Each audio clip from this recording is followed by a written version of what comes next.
distinguido exministro de Energía y Minas, Carlos Herrera Descalzi, hizo impresionantes declaraciones sobre el triste futuro energético que le espera a nuestro Perú. Habla de pérdidas por más de 40.000 millones de dólares. 40.000 millones en pérdidas. Y por si fuera poco, el Perú no recibiría ni un centavo por impuesto a la renta por la exportación del combustible, por unas modificaciones a la ley aprobadas en el Congreso y Ejecutivo. Esto es traición a la patria hecho en la gestión de Toledo, PPK. Vean el video. La opinión del distinguido exministro Descalzi debería haberse replicado al unísono en todos los canales. Sin embargo, sus declaraciones se minimizaron ya que los medios reciben millones del Estado. Y por eso, callaron. Estas declaraciones nunca fueron difundidas por los medios de la manera que debería hacerse, tomando en cuenta la gravedad y el interés nacional de la noticia. Si hubieran construido una central hidroeléctrica, tal vez no tendrías que pagar el costoso recibo de la luz. Empecemos. Algunos puntos de la entrevista a ministro Descalzi.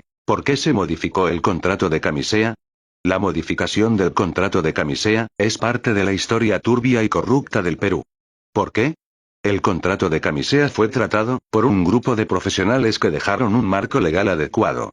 Camisea era el nacimiento del gas natural para Perú, que desde hace mucho tiempo buscaba poner en marcha una tercera fuente de energía. El gas era para uso interno nacional, no para exportar, esa era la idea. Entonces, Perú tuvo que armar un marco legal para viabilizar estos proyectos, el cual partió de la Ley 27.133. Su reglamento fue específico. El gas era para uso del mercado interno, y si sobraba, para exportar. Ello significaba que la empresa que va a recibir el gas tiene que tener garantizados siquiera 20 años de gas para Perú. Sobre ese marco legal se estableció el concurso de Camisea y las empresas que participaron, lo aceptaron y firmaron los contratos. El proceso previo se desarrolló durante el gobierno del ingeniero Fujimori, y cuando llegó el gobierno de transición, lo que faltaba era aprobar los contratos. Para esto, se había prohibido la construcción de centrales hidroeléctricas, porque se temía que el gas no podría competir contra ellas. En un balance económico, hay que recalcar que la central hidroeléctrica terminaba siendo más barata. ¿Pero qué se explotaba en Camisea? En el gas de Camisea, habían dos tipos de energía. Los líquidos que eran el 21% del contenido de energía del yacimiento, y el gas que era el 79%. Pero ese 21%, que eran los líquidos, representaban más de la mitad de los ingresos. Cuando se firmaron los contratos, aquí viene la parte negra de la historia, se intentaron modificarlos. ¿Cómo evaluó usted el contrato? Fui ministro porque era un técnico. No tengo filiación política y trabajé con gente realmente encomiable. Hicimos una reforma sobre el precio, otra sobre las centrales hidroeléctricas. Entonces, cuando hubo el cambio de gobierno a Toledo, se intentó primero bajarle las regalías, y salí en esos momentos, pues tenía la responsabilidad de decir quién había firmado los contratos de Camisea y que no se podían bajar las regalías. Pero noté desde el inicio que la intención era exportar el gas, o sea limitar la seguridad del mercado energético peruano. ¿Qué medida tomó?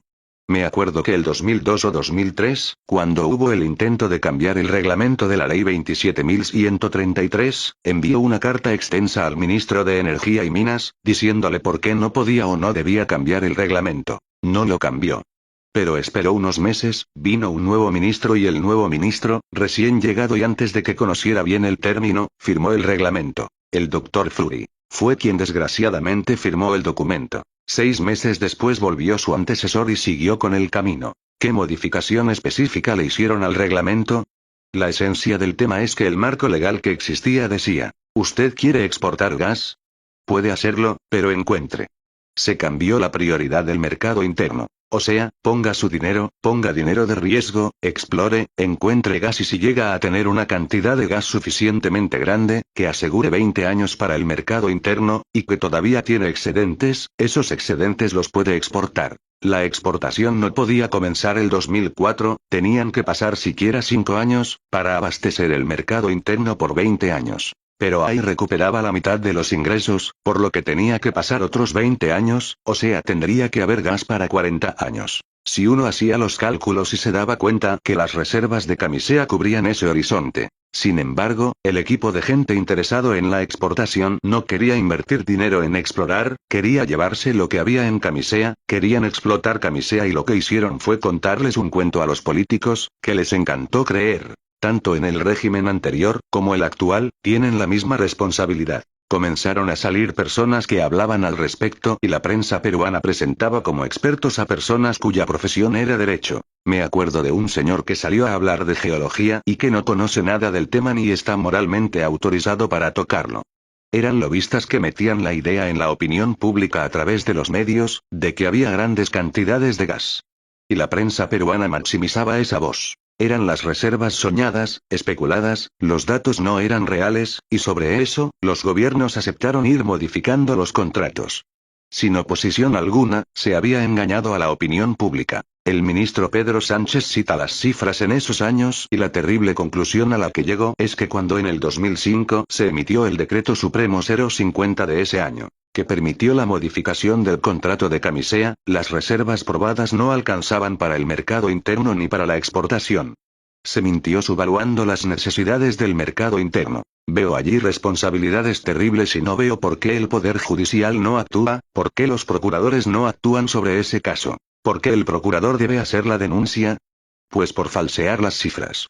Y grave perjuicio económico para el país. Lo otro es que los contratos dicen claramente que se trata de reservas probadas.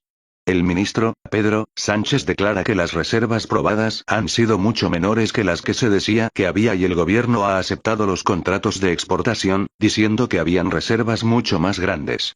Esto es un tema tan vergonzoso. Inicialmente todo lo que era Camisea Gas, quedaba para Perú. La ley decía que todas las reservas probadas de gas que existían en Perú, eran primero para Perú, y que sumando todas esas reservas, había que tener cubiertos 20 años a futuro, antes de poder exportar, eso es lo que decía la ley primigenia. Entonces todo esto lo cambiaron, para que sin tener que invertir en exploración ni nada, le dieran a la empresa las reservas para la exportación. ¿Cuál es la realidad de Camisea, bajo los precios internacionales actuales? Que la regalía no es 37, sino 30% y que se paga no sobre los 60 centavos, sino más o menos 50 centavos de dólar. ¿Y por qué ya no es 37? Bajaron la regalía sin motivo alguno. Pero ¿sabe qué es lo peor? Cuando Pluspetrol saca ese gas, al sacarlo le tiene que pagar al Estado la regalía, ¿y sabe a cómo se lo compra Perú LNG en esos momentos? Le paga solo la regalía, o sea el gas es gratis. Vistos los contratos entre las partes, resulta que Perú LNG le paga por el gas a Pluspetrol solo la regalía. ¿Por qué? Ese es el contrato que han hecho entre ellos. ¿Qué están buscando con eso? Obviamente no pagarle impuestos al Estado, o sea le han disminuido la regalía y no le pagarían ni un centavo del impuesto a la renta porque no tienen renta. La regalía es un costo y si se la venden al precio de la regalía, se la está vendiendo al precio de costo. Eso es terrible. Esos contratos han estado en el Ministerio de Energía y Minas, yo no sabía que fueran como contratos públicos porque eran entre partes, pero de alguna forma han estado en el Ministerio de Energía y Minas. El 2 de diciembre del 2005 se promulga la Ley 28.634 que modifica la ley del impuesto a la renta con un único objetivo. Hacer posible la exportación a México del gas de Camisea por el consorcio Perú LNG. En febrero del 2006 Perú LNG firma los contratos de exportación del gas del lote 56 y, también, del lote 88, con el consorcio Camisea. Todas estas modificaciones, incluida la ley 28.634, se dieron cuando PPK era premier y forman parte de la trama lobista para exportar el gas que nos dejó la Shell. Fujimori liquidó el rol del Estado en la planificación energética a largo plazo, lo que incluye a Petroperú, para que las empresas privadas hagan lo que les da la gana. Esto era exactamente lo que se quería y buscaba. Dice Osinergmin. Las empresas del sector energía, privadas en su mayoría, han implementado una política de negocios, pero no una política energética coherente a nivel nacional, en tanto cada una de ellas toma sus decisiones en base a su propia estrategia empresarial. Entonces, hay que restablecer esa política energética, recuperar la soberanía sobre los recursos naturales, derogar la Ley 26.221 de 1993 y potenciar a Petroperú. Eso incluye que el 100% de las reservas del lote 88 queden para el mercado interno. Y, claro, hay que sancionar a quienes resulten responsables de estos tremendos entuertos, tanto del lado del gobierno como del empresarial.